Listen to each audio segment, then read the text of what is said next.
नमस्कार. तुम्ही सर्व आनंदात मजेत असाल, वर्क फ्रॉम स्टडी अतिशय एन्जॉय करत असाल, असं समजायला काही हरकत नाही. तर आत्ताचा सोशल मीडिया कम्युनिकेशनमध्ये आपला विषय आहे द नेटवर्क सोसायटी. इथे काही मुद्दे दिलेले आहेत. Internet based communication revolution, technological foundation of network society, excess of acceptance of digital technology, characteristic of new media, socialisation and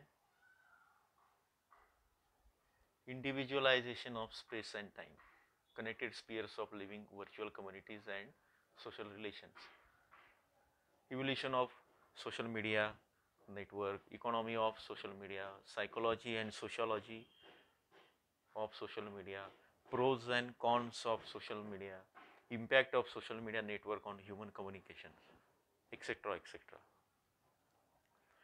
तर या सगळ्या गोष्टी आता आपण एक धावता आढावा आपण घेणार आहोत. यातल्या काही ज्या गोष्टी आहेत की सोशल मीडियाची सुरुवात कशी झाली, त्याचं इन्व्हेन्शन कसं झालं, तर मी नेहमीच्या पद्धतीप्रमाणे तुम्हाला सांगेन की तुम्ही तुमचे काही रेफरन्स बुक्स आहेत ते बघा. काही लिंक्स मी परवा शेअर केलेल्या होत्या तुमच्यासोबत, त्या बघा. आणि या संदर्भात काही माहिती जर तुम्हाला मिळत असेल इंटरनेटवर किंवा आणखी सोशल मीडियावर सुद्धा, तर ती माहिती तुम्ही त्याच्यामध्ये अवश्य बघा. मी तुम्हाला जे सांगणार आहे ते आतापर्यंतचं रिव्होल्यूशन कसं झालं आणि नेटवर्क सोसायटी म्हणजे काय, याविषयीचा आपण थोडासा उहापोह करूया. कदाचित याच्या जर व्याख्या बघायला गेलो तर त्या वेगळ्या असतील, त्या तुम्ही बघाल, पाठ कराल, त्याचा अभ्यास कराल, याबद्दल मला काही शंका नाही. आता या घडीला हे जे कम्युनिकेशन आपलं होतं आहे, तुम्हाला कदाचित कल्पना असेल आणि नसेलही, पण हे सुद्धा आपण सोशल नेटवर्कच्या माध्यमातून करतो आहोत. मी एक व्हिडिओ इथे तयार केलेला आहे आणि हा व्हिडिओ केल्यानंतर मी कुठल्या तरी व्हिडिओ अपलोड करण्याची जी वेबसाईट आहे, की जी सोशल मीडिया वेबसाईट आहे, फक्त त्याचं माध्यम जे आहे ते व्हिडिओज आहे, तिथे मी अपलोड केलेलं आहे. आणि त्याची लिंक्स मी तुम्हाला ज्या व्हॉट्सअपवर, ईमेलवर किंवा समजा काय फेसबुकचं काही मेसेंजर असतील, जे काही माध्यमं असतील, या सगळ्या माध्यमांमध्ये हे शेअर करताना तिथंही पुन्हा सोशल मीडियाचाच वापर केलेला आहे. त्यामुळं आता आपल्या लक्षात येईल की आपलं जे जग आहे ते सोशल मीडियानं असं सगळं भरलेलं आहे. आपण प्रत्येक क्षणी आणि वेगवेगळ्या प्रकारे सोशल मीडियाला जोडलेलो आहोत. दिवाळी झाली आहे नुकतीच. तुमच्यापैकी बऱ्याच जणांनी दिवाळीला खरेदी केली असेल, सोशल मीडियाच्या वेबसाईटवरनं खरेदी केली असेल, किंवा ज्या काही ई कॉमर्स वेबसाईट आहेत, फ्लिपकार्ट आहे, अमेझॉन आहे, आणखी काही मिंत्रा आहेत, या सगळ्या ह्याच्यातनं तुम्ही ती वेबसाईट खरेदी केलेली असेल. तुमच्या एक लक्षात आलं आहे का की खरेदी करताना तुम्ही काय करता, तुमचा काय पॅटर्न आहे खरेदी करायचा? तुमचा असेल, माझा असेल. समजा तुम्हाला एखादं पेन आवडलेलं आहे किंवा एखादा पेन ड्राईव्ह आवडलेला आहे, तर याची खरेदी करताना तुम्ही त्या वेबसाईटवर गेला की त्याची संपूर्ण माहिती तर घेतातच, पण त्याच्याही पलीकडे जाऊन तुम्ही जेव्हा तळाशी येतात तेव्हा त्या ठिकाणी काही कमेंट्स टाकलेले असतात आणि काही रेटिंग असतं. मग आपण काय करतो की समजा मला एक पेन विकत घ्यायचं आहे, तर या पेनच्या बद्दल ज्यांनी ते विकत घेतलेलं आहे, ज्यांनी त्याचा वापर केला आहे, ते काय रेटिंग देत आहेत, 3 स्टार, 4 स्टार, त्यांचे अनुभव काय आहे, अमेझॉनच्या किंवा फ्लिपकार्टच्या सर्व्हिसबद्दलचे काय अनुभव आहेत, ते महाग पडलं, स्वस्त पडलं, ऑफलाईन मार्केट आणि ऑनलाईन मार्केट अशा स्वरूपात त्याचं काय, त्याची तुलना कशी होऊ शकते, अशा सगळ्यांचा विचार करून आपण मग ते पेन असेल, पेनड्राईव्ह असेल, मोबाईल असेल, कपडे असतील किंवा आणखी काही ॲक्सेसरीज असतील, या सगळ्या विकत घेतो. आत्ताचा तो पॅटर्न ठरलेला आहे. पण या सगळ्या याच्यामध्ये एक अतिशय महत्त्वाची गोष्ट मला सांगायची आहे, ती म्हणजे इथे सोशल मीडिया आहे. तुमच्या लक्षात येत नाही, माझ्याही लक्षात येत नाही. आपण इतकं सरावलो आहोत या माध्यमाला की सोशल मीडियाचा वापर इथं केला आहे आपल्याला कळतच नाही. पण तुमच्या माझ्यासारखे लाखो हजारो लोक या सगळ्या प्लॅटफॉर्मवर आज अवेलेबल आहेत, या प्लॅटफॉर्मवर येतात आणि त्यांच्या कमेंट, त्यांच्या जे काही मतं असतील, त्यांनी दिलेले स्टार रेटिंग असेल, ते सगळं तिथे आहे. थोडक्यात तुम्ही कुठे आहात? नाशिकमध्ये आहात. मी कुठे असतो? मुंबईमध्ये असतो. आणखी कोणी पुण्यात आहे. आणखी कोणी गुरगावला आहे, गुडगावला आहे, माफ करा. आणखी कोणी बंगलोरला आहे. आणखी कोणी असेल तर तो जपानमधून किंवा अमेरिकेमधून खरेदी करत असेल, आफ्रिकेमधून खरेदी करत असेल. तर या सगळ्या लोकांना या अमेझॉन किंवा फ्लिपकार्ट या प्लॅटफॉर्मनं एका या पोर्टलनं एका प्लॅटफॉर्मवर आणलेलं आहे. म्हणजे तुम्ही आम्ही आता समान झालेलो आहोत. एक खेडेगावमध्ये निफाड किंवा विंचूरमधला एखादा मुलगा किंवा वैजापूरमधला कोणी असेल, तो ज्या पद्धतीनं खरेदी करतोय अमेझॉनवर जाऊन, त्याच पद्धतीनं मी नाशिकमध्ये किंवा पुण्यामध्ये किंवा मुंबईमध्ये मी पण त्याच वेळेस खरेदी करत असतो. त्याला जर तिथं ॲक्सेस असेल त्या कंपनीचा डिलिव्हरीचा, तर त्याला ती वस्तू मिळते. माझ्या माहितीप्रमाणे मी जेव्हा 2 वर्षांपूर्वी या कंपनीकडनं माहिती घेतलेली होती फ्लिपकार्ट आणि अमेझॉनची, तर त्यांनी असं सांगितलं की आपल्या इथे ओझर पिंपळगाव या ठिकाणी त्याची डिलिव्हरी होते. वैजापूरसारखं एक मराठवाड्यातलं दुष्काळी किंवा बाजूला पडलेलं दुर्लक्षित असलेलं शहर आहे, तिथं सुद्धा अमेझॉन डिलिव्हरी करतं. आणि वैजापूरमधनं पुस्तकंसुद्धा विकली जातात, हे मी तुम्हाला आता सांगू शकेन. कोणी असेल तर ते तिथून पुस्तकं किंवा काही वस्तूही विकता येतात. आता हे झालं मी अमेझॉन फ्लिपकार्ट विषयी. आता आपण कल्पना करा की तुमच्यापैकी कोणी उद्योजक आहे. तुमच्यापैकी काही असतील की त्यांचा एक काही प्रॉडक्ट त्यांनी तयार केलेलं आहे. असं समजूया की आपण प्लास्टिकच्या काही वस्तू तयार करतायत घरासाठी लागणाऱ्या. आता या वस्तू होलसेलमध्ये तुमच्याकडे आहेत. या तुम्हाला विकायच्या असतील आणि ह्या विकण्यासाठी तुम्हाला जर काही योग्य माध्यम वापरायचं असेल, तर इंडिया मार्ट नावाची वेबसाईट आहे. या वेबसाईटवर तुम्ही जे बाजारात समजा मी एक कंगवा विकत घेतला, तो मला 20 रुपयांना 10 रुपयांना कमी किमतीत पडेल. पण मला जर तो होलसेल मध्ये विकत घ्यायचा असेल आणि मला पुन्हा माझ्या दुकानातनं किंवा प्रत्यक्ष स्टॉलच्या माध्यमातून मला विक्री करायची असेल, तर असे या घडीला किमान 1000च्या वर मला कंगवेचे विक्रेते सापडतील. कदाचित नाशिकमधले किती आहे, गुजरातमधले किती आहे, आणखी मुंबईमधले किती आहे, जे काही असेल ते. आणि असंही होईल की कंगवा तो जो आहे त्याची किंमत मला कदाचित 1 रुपया 50 पैसे किंवा 2 रुपये या पद्धतीनं तिथे असेल. त्यापैकी मी योग्य व्यक्तीला कॉन्टॅक्ट करेन. आणि तिथं पण आणखी एक आहे की त्याच्या खाली रेटिंग आहे. हा ट्रस्टेड आहे का, एक. याचा नंबर हा व्हॅलिड नंबर आहे का की फेक आहे, या सगळ्या गोष्टीची शहानिशा तिथे तुम्हाला करता येते. आणि या माध्यमातून आपण खरेदी करतो. सोशल मीडियाचा बिझनेसमध्ये जो वापर केला जातोय किंवा खरेदी विक्री किंवा बिझनेस मॉडेलसाठीचा जो वापर होतोय, हा अशा पद्धतीनं होतोय. तर या पद्धतीनं एक गोष्ट त्याच्यामध्ये लक्षात घ्या की इथं तुम्हाला भौगोलिक बाउंड्रीज किंवा भौगोलिक कक्षा किंवा सीमा या तुम्ही ओलांडलेल्या आहात.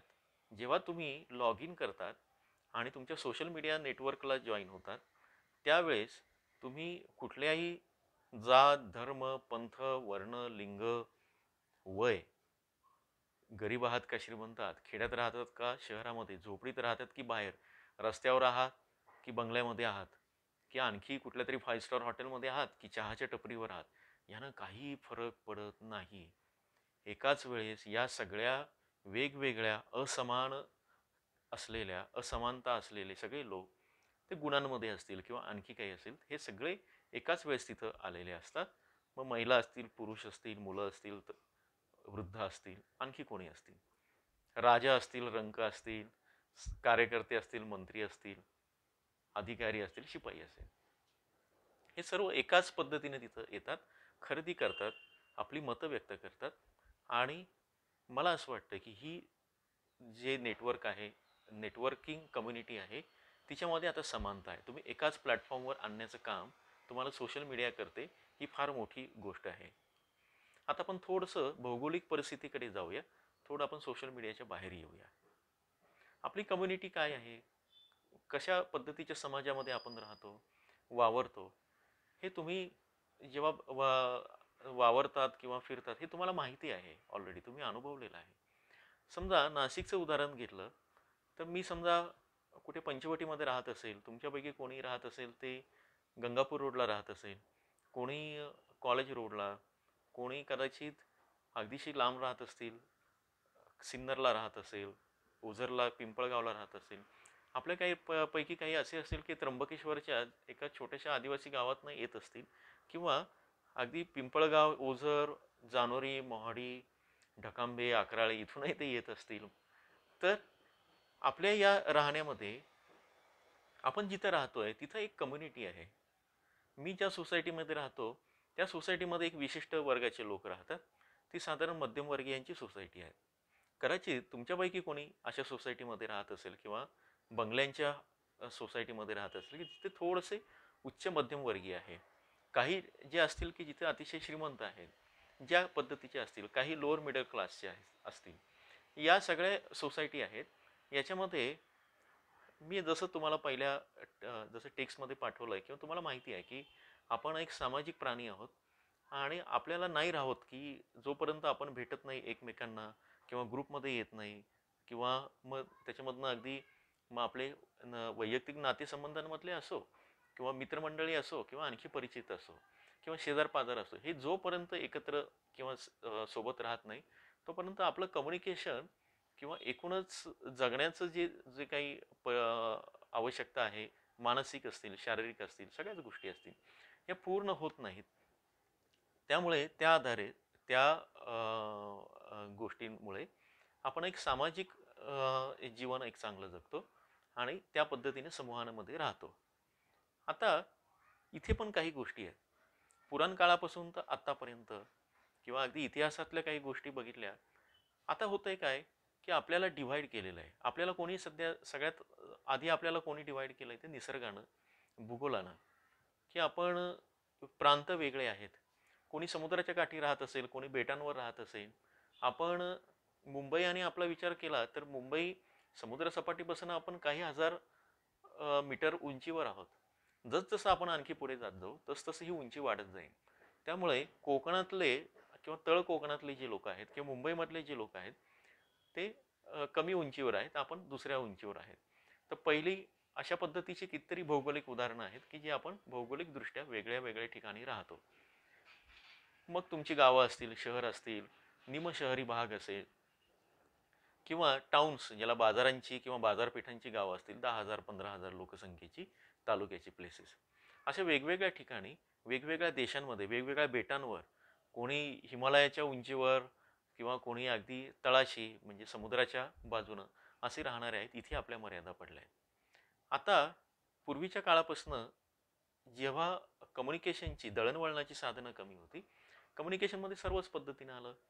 कम्युनिकेशन म्हणजे म्हणजे अगदी बैलगाडीपासून तर या रस्त्यांचं कम्युनिकेशन किंवा जे आहे त्या पद्धतीचं, आणि आपण जे बोलतो आहोत किंवा वेगवेगळ्या भाषेमध्ये संवाद साधतो आहोत ते कम्युनिकेशन, या सगळ्यांचं कम्युनिकेशन हा प्रकार वेगळा आहे. तर हे जे कम्युनिकेशन आहे याच्यामध्ये बॅरियर्स यायचे ते भूगोलाचे, भौगोलिक जे काही अडथळे होते त्याचे. आता काय होतंय की आता कुठल्याही देशामध्ये कोणी असो, कुठल्याही बेटावरही असो, तर सोशल मीडियानं या सगळ्यांना एकाच प्लॅटफॉर्मवर आणलं, एका व्यासपीठावर आणलं. अमेरिकेचा कोणी असेल तर तुमच्याशी संपर्क साधतो आहे, एकाच पातळीवर तुम्ही आलेला आहात. त्या अर्थानं राज्यघटनेमध्ये आपल्याला जी समानता दिलेली आहे त्या समानतेचं तत्व एका चांगल्या अर्थानं सोशल मीडिया पूर्ण करतं असं मला तरी वाटतं. पण प्रत्यक्षात तशी स्थिती नाही आहे, ती आपण नंतर पुढे बघणार आहोत. तर याच्यामध्ये आपण एकत्र आलेलो आहोत, समान पातळीवर आलेलो आहोत. इतकंच नव्हे, आता मी तुम्हाला भौगोलिक कारण सांगितलं, त्या पद्धतीनं आपल्या जगण्यामध्ये आणखी काही कारणं आहेत का, काही बॅरियर्स आहेत का समूहांमध्ये? आहेत.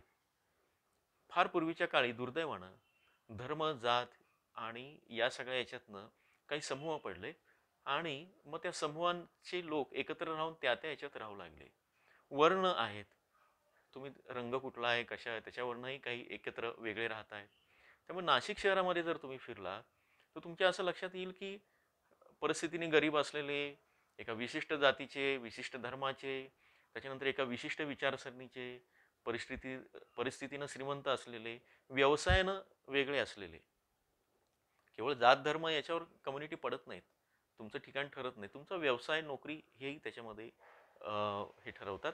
समजा मला जर भाजीपाल्याचा माझा व्यवसाय असेल आणि मला मार्केट यार्ड जवळ राहणं सोपं जात असेल, तर माझं घर तिथं असणार आहे आणि माझ्यासारखी बरीच लोक ही मार्केट यार्डच्या परिसरात आहेत. आता तुम्ही जर पंचवटीतल्या मार्केट यार्ड परिसरात गेला किंवा अलीकडच्या काही वर्षांमध्ये जे नव्यानं डेव्हलप झालेलं पेठ मार्केट यार्डमध्ये गेलात, तर त्याच्या बाजूला मार्केट यार्डमध्ये काम करणारे जे हमाल, व्यापारी, कर्मचारी, मापारी, त्याच्यानंतर आडते, इतकंच नव्हे तर याच्याशी संबंधित सगळे व्यवसाय आहेत. तर या सगळ्या कम्युनिटी आणि त्या व्यवसायाशी निगडीत जे लोक आहेत त्यांची एक एक वसाहत तयार झालेली आणि तो एक भाग वेगळा आहे.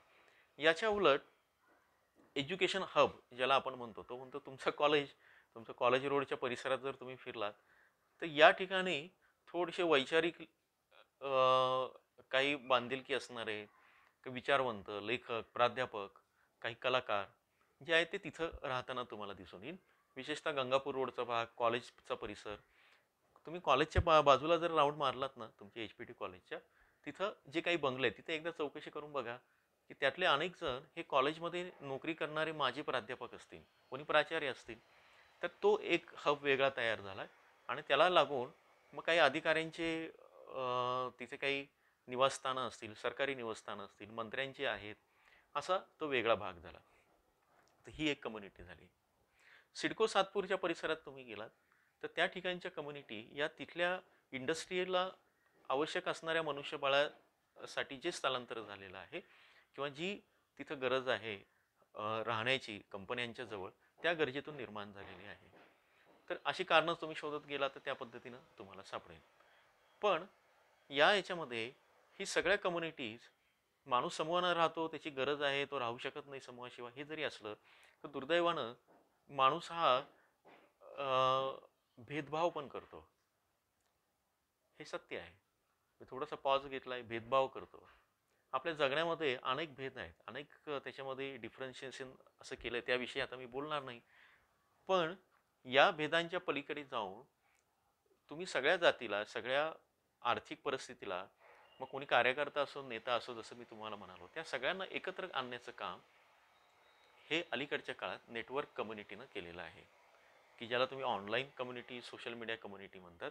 तोच मला असं वाटतं सर्वात चांगला त्याच्यामध्ये आहेत, की तुम्ही कोणी असो, तुम्ही अतिशय समान पातळीवर त्याच्यामध्ये येतात, त्याचं कम्युनिकेशन करतात. आणि कदाचित असंही होईल की झोपडीमध्ये राहणारा एक कोणी असेल, त्याच्याकडे चांगलं स्किल असेल, तर तो अमेरिकेच्या राष्ट्राध्यक्षाशी सुद्धा जाऊन तिथे त्याच्या वॉलवर कमेंट करू शकतो. किंवा अगदी काही असेल तर काही पेटंटच्या संदर्भात एखाद्या शास्त्रज्ञाशी तो चर्चाही करू शकतो. तर अशाच काही संधी या कम्युनिकेशनमध्ये तुम्हाला दिलेल्या आहेत. पूर्वी असं व्हायचं की अभिनेता किंवा अभिनेत्री असतील तर त्यांच्याशी बोलण्यासाठी म्हणून खूप वाट बघावी लागायची, सेटवर जावं लागायचं, वशील लावावं लागायचे त्यांची सही मिळवण्यासाठी. आता तुम्ही सही कशी घेतात माहिती का? आता तुम्ही सेल्फी घेतात. आता तुम्ही त्याच्यावर सही वगैरे घेत नाही. तर हा सेल्फीचा जसा ट्रेंड बदलला आहे, स्वाक्षरी ते सेल्फी, त्याच पद्धतीनं हे जे अभिनेते, अभिनेत्री आणि जे काही कलाकार आहेत, या सगळ्यांना फॉलो करायचं असेल तर तुम्ही त्यांच्या वॉलवर जातात. अगदी तुमचे प्राध्यापक असतील, त्याच्यानंतर काही लेखक असतील, कोणी अधिकारी असतील, तुमचे मित्र असतील, यांच्यासोबत हे सगळे सेलिब्रिटीज त्यांच्या वॉलवर तुम्ही जाऊन त्यांना फॉलो करतात, कमेंट करतात. तर या सगळ्या गोष्टी आहेत. मी तुम्हाला जाता जाता काही गोष्टी असं सांगितलं होतं की तुम्ही काही वेगळ्या लोकांना फॉलो करा. म्हणजे एरवी सेलिब्रिटी म्हटलं की आपण सिने अभिनेता किंवा त्या पद्धतीने असतं. पण तसं न करता त्याच्या पलीकडे जाऊन उद्योजक असतील, व्यावसायिक असतील, सामाजिक कार्यकर्ते असतील, लेखक असतील, तर अशा सगळ्यांना तुम्ही फॉलो करा. विना गवाणकरांना तुम्ही फॉलो करताय का? त्यामध्ये मी करतोय.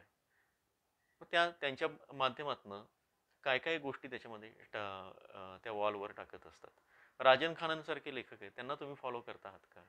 नामदेव कोळीसारखे एक तरुण कवी आहे, किंवा आपल्या इथले काही कवी असतील, ऐश्वर्य पाटेकर सारखे, तर त्याला तुम्ही फॉलो करतायत का? दत्ता पाटील सारखी काही नाटककार आहे त्यांना फॉलो करतायत का? अवश्य करा. त्यांच्या वॉल बघा, त्यांचा अभिव्यक्ती बघा. काही सामाजिक कार्यकर्ते त्यांना फॉलो करा. ते काय लिहितायत, ते कुठल्या विषयावर बोलतायत. तर मला असं वाटतं नेटवर्क कम्युनिटीच्या आणखी पुढच्या भागात जाण्यापूर्वी आपण इथे थांबूया आणि नवीन भागाला सुरुवात करूया. धन्यवाद.